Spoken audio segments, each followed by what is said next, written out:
Hi friends, this is Vincent. நம்ம சேனலுக்கு உங்களை அன்புடன் வரவேற்கிறேன். நம்ம சேனல் வந்து பார்த்தீங்கன்னா உங்களோட கரியர் செட் பண்ணுறதுக்காக தான் TNAU கவுன்சிலிங் சொந்தமாக நிறைய வீடியோஸ் வந்து உங்களுக்கு நம்ம கொடுத்துருக்கோம். கண்டிப்பாக நம்ம சேனலை ஃபாலோ பண்ணுங்கள். மறக்காமல் உங்கள் ஃப்ரெண்ட்ஸுக்கும் மேக்ஸிமம் நம்ம சேனலை பற்றி சொல்லுங்கள். அது மட்டும் இல்லாமல் நம்ம சேனலோட வாட்ஸ்அப் குரூப்பில் ஜாயின் பண்ணுங்கள். வாட்ஸ்அப் குரூப்போட லிங்க் வந்து டிஸ்கிரிப்ஷன் பாக்ஸில் இருக்குது. ஓகே ஃப்ரெண்ட்ஸ், அதாவது இந்த வீடியோவை ஸ்கிப் பண்ணாமல் லாஸ்ட் வரைக்கும் நீங்கள் கேளுங்க. நிறைய விஷயங்கள் நீங்கள் தெரிஞ்சுக்கலாம். முக்கியமாக இந்த வீடியோ தான் உங்களுக்கு ரொம்ப ஒரு முக்கியமான விஷயத்தை உங்களுக்கு கொடுக்க போகுது. ஏன்னா அக்ரிகல்ச்சர் கவுன்சிலிங் வந்து பார்த்திங்க அப்படின்னா ஈஸியாக நம்மளால் அண்டர்ஸ்டாண்ட் பண்ணிக்கவே முடியாது. கொஞ்சம் கடினம் தான். இருந்தாலும் வந்து பார்த்திங்க அப்படின்னா நம்மளே மாதிரி நிறைய யூடியூப் சேனல் ஃபாலோ பண்ணுவீங்க. அது மூலியமாக தான் நீங்கள் வந்து நிறைய விஷயங்கள் தெரிஞ்சுக்குவீங்க நான் நினைக்கிறேன். சரியா? கண்டிப்பாக நம்ம சேனலும் உங்களுக்கு ரொம்பவே ஹெல்ப்ஃபுல்லாக இருக்கும் போது. இப்போ இன்றைக்கி வந்து பார்த்திங்க அப்படின்னா நேற்றுக்கு வந்து ஒகேஷனல் ஸ்ட்ரீமில் 7.5க்கு அலாட்மெண்ட் வந்து ரிலீஸ் ஆகிடுச்சு. இன்றைக்கி வந்து பார்த்தோம் அப்படின்னா நமக்கு வந்து அதாவது நேற்றையோட வந்து பார்த்திங்கன்னா அந்த எடிட் ஆப்ஷன் வந்து இப்போ நீங்கள் லாகின் பண்ணி பார்த்தீங்க அப்படின்னா உங்களுக்கு வந்து அந்த எடிட் ஆப்ஷன் வந்து போயிருக்கும். சரியா? உங்களோட அப்ளிகேஷன்ஸ் வந்து வியூ பண்ணுற ஆப்ஷன் மட்டும் தான் உங்களுக்கு இருக்கும். நேற்று வரையும் வந்து பார்த்தீங்க அப்படின்னா எடிட் அதுக்கப்புறம் ஒரு ஸ்லாஷ் போட்டு வியூ ஆப்ஷன் இருந்திருக்கும். ஆனால் இப்போ இன்றைக்கி வந்து பார்த்தீங்க அப்படின்னா வியூ ஆப்ஷன் மட்டும்தான் இருக்கும். சரியா? சேஞ்ச் ஆகிடுச்சு. இனிமேல் நீங்கள் என்ன பண்ண முடியாதுன்னு சொல்லி பார்த்தீங்கன்னா அந்த சாய்ஸ் ப்ரிஃபரன்ஸை நீங்கள் மாற்ற முடியாது. சரியா? அதனால் இன்னைக்கு நீங்கள் பண்ண வேண்டிய விஷயம் என்னன்னு சொல்லி பார்த்தா இன்னைக்கு மேக்ஸிமம் நமக்கு வந்து சீட் அலாட்மெண்ட் வந்து கிடைச்சிடும். சரியா? அப்போ சீட் அலாட்மெண்ட் வந்து இன்றைக்கி மேக்ஸிமம் கிடச்சிருச்சு அப்படின்னா அது எப்படி நம்ம பார்க்குறது அப்படின்னா எப்பயும் போல் நீங்கள் TNAU வெப்சைட்டுக்குள்ளே போயிட்டு நீங்கள் என்ன பண்ணுறீங்கன்னு சொல்லி சைன்இன் பண்ணி உங்களோட அப்ளிகேஷன்ஸை பாருங்கள். அதாவது சைன்இன் பண்ணிங்க அப்படின்னாவே உங்களுக்கு ஒரு பேஜ் வந்து என்னன்னு சொல்லி ஓப்பன் ஆகிடும். அந்த பேஜில் நீங்கள் பாருங்கள் உங்களுக்கு வந்து சீட் அலாட் ஆகிருக்கா இல்லையா அப்படிங்கிறது. சரியா? அது மேபி ஒரு 10 o'clock வரலாம், இல்லை 11 o'clock வரலாம், இல்லை 1 o'clock வரலாம். அந்த டைமிங் வந்து சொல்ல முடியாது அக்ரிகல்ச்சர் கவுன்சிலிங்கை பொறுத்த வரைக்கும். சரியா? அப்போ சீட் அலாட்மெண்ட் ஆகிடுச்சு அப்படின்னா நம்மளே ஆஃப்லைன் கவுன்சிலிங்க்கு என்ன பண்ணுவாங்க பார்த்தா கூப்பிடுவாங்க. ஆஃப்லைன் கவுன்சிலிங் மீன் அதாவது டைரெக்டாக நீங்கள் என்ன பண்ணுன்னு பார்த்தீங்கன்னா நீங்கள் வந்து கோயம்புத்தூர் யூனிவர்சிட்டி போக வேண்டியதாக இருக்கும். சரியா? சர்டிஃபிகேட் வெரிஃபிகேஷனுக்கு கோயம்புத்தூர் யூனிவர்சிட்டி நீங்கள் என்னாச்சு பார்த்தா கண்டிப்பாக நீங்கள் போகணும். சரியா? உங்களோட சர்டிஃபிகேட்ஸ் எல்லாத்தையும் ரெடி பண்ணி வச்சுக்கோங்க. அப்போ சீட் அலாட்மெண்ட் ஆகிடுச்சுன்னா இந்த ப்ராசஸ் பண்ணும். ஒருவேளை நாட் அலாட்டட் நிறைய பேத்துக்கு வரும். சரியா? ஏன்னா குறிப்பிட்ட மெம்பர்ஸுக்கு மட்டும் தான் என்ன சீட் அலாட்மெண்ட் கிடைக்கும். எல்லா மற்ற நிறைய பேத்துக்கு வந்து பார்த்தீங்கன்னா 3,000 1,500 கட்டியிருக்கீங்கள, எனக்கு கண்டிப்பாக சீட்டு கிடச்சிரும் அப்படின்னு சொல்லி நம்ம நினச்சிட்டு இருப்போம். ஆனால் வந்து பார்த்திங்கன்னா நாட் அலாட்டன் கண்டிப்பாக வரும். அப்போ நாட் அலாட்டன் வந்துச்சு அப்படின்னா நம்ம என்ன பண்ணணும் அப்படின்னா கொஞ்சம் பொறுமையாக காத்திருக்கணும். சரியா? அடுத்த ரவுண்ட் கவுன்சிலிங்கில் மேபி நமக்கு அலாட்மெண்ட் வந்து கிடைக்கிறதுக்கு வாய்ப்புகள் இருக்குது. அப்போ நீங்கள் பண்ண வேண்டியது என்னன்னு சொல்லி பார்த்தீங்கன்னா உங்கள் மெயிலோட இன்பாக்ஸை பார்த்துட்டே இருங்க. அதுக்கப்புறம் வந்து பார்த்தீங்கன்னா நீங்கள் லாகின் பண்ணி நீங்கள் உங்களோட பேஜ் அதாவது உங்களோட அந்த ஸ்டேட்டஸ் பார் இருக்குது பார்த்தீங்கன்னா அதை நீங்கள் செக் பண்ணிகிட்டே இருங்க. சரி, இப்போ வந்து எனக்கு வந்து சீட் அலாட்மெண்ட் ஆகிடுச்சு. நான் வந்து என்ன பண்ணுறேன், சர்டிஃபிகேட் வெரிஃபிகேஷன் போகிறதுக்கு எனக்கு வந்து ஷெடியூல் வந்து கொடுத்துட்டாங்க. சரியா? அதாவது ஆஃப்லைன் கவுன்சிலிங்க்கு கூப்பிடுவாங்க. ஒரு டேட் சொல்லிவிட்டு இந்த கேண்டிடேட்ஸ்லாம் இந்த டேட்டில் வாங்க, இந்த கேண்டிடேட்ஸ்லாம் இந்த டேட்டில் வாங்க அப்படின்னு சொல்லிட்டு ஆஃப்லைன் கவுன்சிலிங்க்கு கூப்பிடுவாங்க.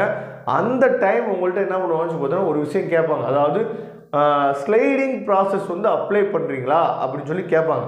ஸ்லைடிங் ப்ராசஸ் அப்படின்னா என்ன அப்படின்னா இப்போ நீங்கள் வந்து ஒரு 11 காலேஜ் வந்து பார்த்தீங்கன்னா கவர்மெண்ட் காலேஜ் கொடுத்துருக்கீங்க, 12வது இடத்துல ஒரு ப்ரைவேட் காலேஜ் கொடுத்துருக்கீங்க. ஆனால் உங்களோட ஆசை என்னன்னு சொல்லி பார்த்தீங்க அப்படின்னா எனக்கு வந்து கவர்மெண்ட் காலேஜுக்குள்ளே போகணுன்னு தான் ஆசை. ஆனால் 12வது இடத்துல இருக்கக்கூடிய ப்ரைவேட் காலேஜ் கிடச்சிருச்சு. சரியா? அப்படிங்கிற பட்சத்தில் நீங்கள் என்ன பண்ணலாம் அப்படின்னு சொல்லி பார்த்தா ஸ்லைடிங் ப்ராசஸ் கொடுக்கலாம். ஸ்லைடிங் ப்ராசஸ் நீங்கள் வந்து எழுதி கொடுத்தீங்க அப்படின்னா உங்களுக்கு இப்போ இருக்க சீட்டு, இப்போ ஒரு சீட்டு உங்களுக்கு கிடச்சிருக்கு பார்த்தீங்களா, அந்த சீட்டு வந்து கன்ஃபார்மாக இருக்காது. இதுக்கு மேலே ஏதாவது பெஸ்ட்டான காலேஜ் வந்து இருந்துச்சு அப்படின்னா உங்களுக்கு என்னாச்சு பார்த்தா அந்த சீட்டு வந்து அலகேட் ஆகும். நான் சொல்கிறேன் உங்களுக்கு புரியுதுன்னு நினைக்கிறேன். 12வது இடத்துல உங்களுக்கு ஒரு காலேஜ் கிடச்சிருக்கு.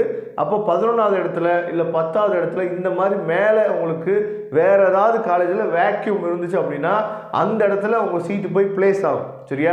இதுக்கு பேர் தான் ஸ்லைடிங் ப்ராசஸ். ஆனால் ஸ்லைடிங் ப்ராசஸ் அப்ளை பண்ணும்போது கொஞ்சம் கவனமாக இருக்கணும். ஏன்னா இப்போ நல்லா நீங்கள் கவனிங்க. ஃபஸ்ட்டு ஸ்லைடிங் அப்படின்னு என்னென்னா இந்த ஃபேஸ் 1 கவுன்சிலிங் முடிஞ்சோடனே நிறைய பசங்க சர்டிஃபிகேட் வெரிஃபிகேஷன் போவாங்க, நிறைய பசங்க சர்டிஃபிகேட் வெரிஃபிகேஷன் போகாமல் விட்டுருவாங்க. அப்படிங்கிறப்ப அந்த சீட்டு வந்து என்னன்னு சொல்லி பார்த்தா வேக்யூம் ஆயிரும்ல. அப்போ அந்த சீட்டில் நீங்கள் ஸ்லைடிங் ப்ராசஸ் வந்து அப்ளை பண்ணும்போது அந்த சீட் வந்து உங்களுக்கு கிடைக்கிறதுக்கு வாய்ப்பு இருக்குது.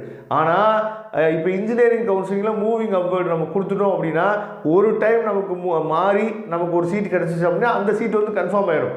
ஆனால் அக்ரி கவுன்சிலிங்கில் அப்படி கிடையவே கிடையாது.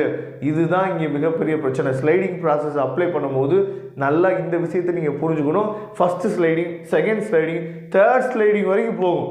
அப்படின்னா என்னன்னா ஃபஸ்ட்டு ஸ்லைடிங்கில் உங்களுக்கு பிடிச்ச ஒரு காலேஜ் கிடச்சிருக்கும். கடைசியில் அந்த காலேஜ் நான் எடுத்துடலாம் நம்ம நினைப்போம். ஆனால் செகண்ட் ஸ்லைடிங்கில் அந்த காலேஜ் மாறி இருக்கும்.